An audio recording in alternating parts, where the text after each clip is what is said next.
Hey everybody, Alex here from Android Central with a Sony Ericsson Xperia ARC. This is Sony Ericsson's flagship phone for 2011 and we finally got our hands on one. It's a pretty big phone. We've got a 4.2 inch display on the front. It doesn't really feel like a big phone though because it's ridiculously lightweight and ridiculously thin. This phone weighs something like 116 grams, which is kind of crazy for a device this size. So it's very lightweight, fits in the hand very nicely thanks to this arced back here. Mostly covered in black plastic, so it does become a bit of a fingerprint magnet, but that's just kind of a trade-off you have to make with a phone that's this light. So let's take a look at the actual hardware. We've got back, home and menu on the front here. All physical buttons. We don't have a search button. That's pretty standard for a Sony Ericsson device. Up at the top we've got the power button and a dedicated HDMI slot right here. This just clips out. We'll be testing that in the course of our review. World's smallest volume rocker on the side next to the USB port. Down here a physical camera button, which is always nice to see. On the bottom is the microphone. On this side we've got the headphone jack. Around the back we've got the 8 megapixel camera, more on that later. LED flash there as well. And if we snap this off we can see where the battery lives. We've got the SIM card back here, SD card next to it and the battery. All pretty standard. So let's snap this back on and we'll start the phone up and we'll be right back. So now would be a pretty good time to talk about the screen. It's a 4.2 inch Super LCD on here running at 854 by 480. Sony's calling this the reality display. Pretty good viewing angles as you can see. This also has Sony's mobile Bravia engine. This is similar technology that you'll find on Sony TVs that helps with contrast enhancement. Also things like noise reduction in videos, which is good to see.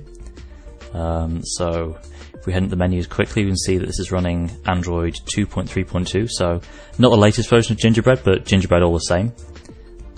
In terms of other specs, we've got second generation 1 GHz Snapdragon in here, 512 megs of RAM, and for apps you've got 380 megs available, so not the largest amount of storage in the world, but definitely better than something like the Nexus 1 where you're only left with something like 100 megs for your own apps.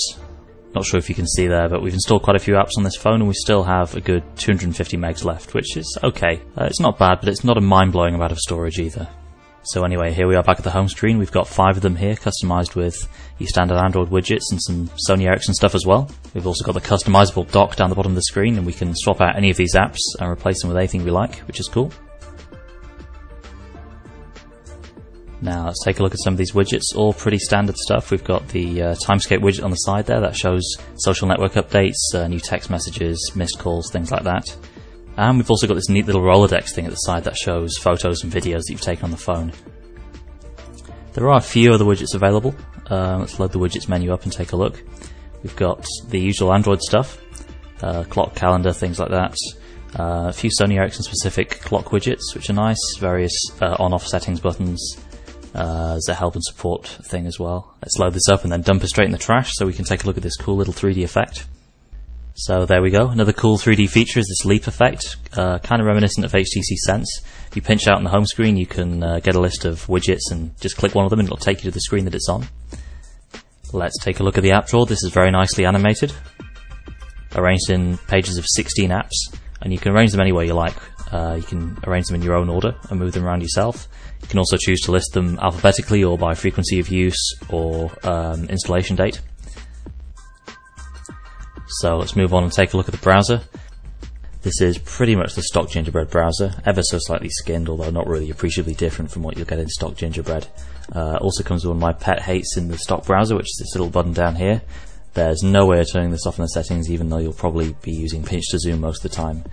Not really a big deal, but something that still kind of bugs me about the stock Android browser. Anyway, let's head back to the app drawer and see what we've got. Most of this stuff is, at least on the first page, it's just reskinned standard Android apps. There's the usual stuff like the calculator, alarm clock and calendar. As you can see, we've got the stock Android gallery app here. No complaints there, that was a very nice app. And if you buy this in the UK, you'll also get the BBC iPlayer app pre-installed. Now let's take a look at the camera app briefly, because this is a major feature of this phone. It has more proprietary Sony camera technology than I can even remember.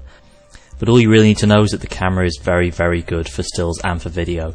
Stills you'll get up to 8 megapixels in 4:3 orientation or 6 megapixels in widescreen. For video, you're looking at a rock solid 30 frames per second at 720p regardless of lighting conditions or anything like that. It's also got Sony's Exmor R technology, which makes recording indoors or in poor lighting really, really easy. We shot a couple of test videos with the Arc indoors and in low light, and the video is just as smooth and as sharp as it is when you're recording outside, which is great.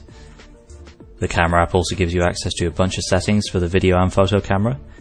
Although if you're not much of a photographer, then it works just as well with everything set to automatic. So let's jump back into the app drawer and see what we've got. There's Let's Golf on there by default. Also Liveware, which lets you set certain apps to launch when you plug a charger in or plug headphones in. And there's the DLNA powered Media Center app. Messed around with this a little bit, and in our experience it just seems to work. No problems with it whatsoever. You will need quite a fast network if you're planning on streaming HD quality recordings on here though. Here we've got the Arc's music app. It's more or less the same as the stock Android music app, just with a slightly different skin. Next up is the Office Suite app. A lot of phones have an app that's similar to this, for viewing such exciting things as documents and spreadsheets. And moving on to the next page, you've got the closest thing to bloatware that you'll find on the Arc. It's this TouchNote postcard sending app. You get one postcard credit to start with, and then you've got to buy some more. So this is probably not something you're going to be using on a regular basis. Sony Ericsson's also included its Play Now store. This is its own web-based store for music, apps and games.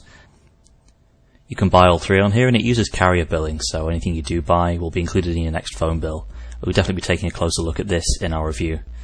Let's close that down and talk about the Sony Ericsson Sync app. This offers similar functionality to what you get with your Google account. It's a way of backing up contacts and other information to the cloud and restoring to other Sony Ericsson phones if you want to do that. Next up, we've got the Timescape app, which offers similar functionality to the Timescape widget that we saw on the home screen before. Shows text messages and missed calls and updates from Facebook and Twitter as well. One thing to bear in mind if you're going to put social networking updates on here though is that you're going to get a lot of spam through in your home screen. But thankfully you can pretty easily control what does come through in your Timescape feed. You can turn off things like Twitter and Facebook if you're just interested in seeing recent texts and missed calls and things like that. One last app we're going to take a look at is Track ID. This is more or less the same as something like Shazam or SoundHound. It's ad supported, but it is at least a fully featured version, so you're not going to be limited in the number of tracks you can look up per month or anything like that. I used it a couple of times. It seems to work reasonably well, although obviously with this kind of app your mileage may vary. So let's head back into settings quickly and check out some Sony Ericsson specific features. There's a settings download option here that lets you download APN data for MMS messages and mobile internet, which is quite useful when you're setting the device up. There are also settings here to control how the phone behaves when you plug it in through USB. The first time you plug it in, it'll prompt you to install the PC Companion software, and when you do that, whenever you plug it in afterwards, you'll have the option to transfer media to it without mounting the SD card, which is really useful. It lets you still use the SD card for things like apps, but at the same time transfer photos and videos to and from your phone. So there you go, some really interesting features in the Xperia Arc and a nice design too. We're going to be playing with this over the next week, and we should have a review up soon. Thanks for watching.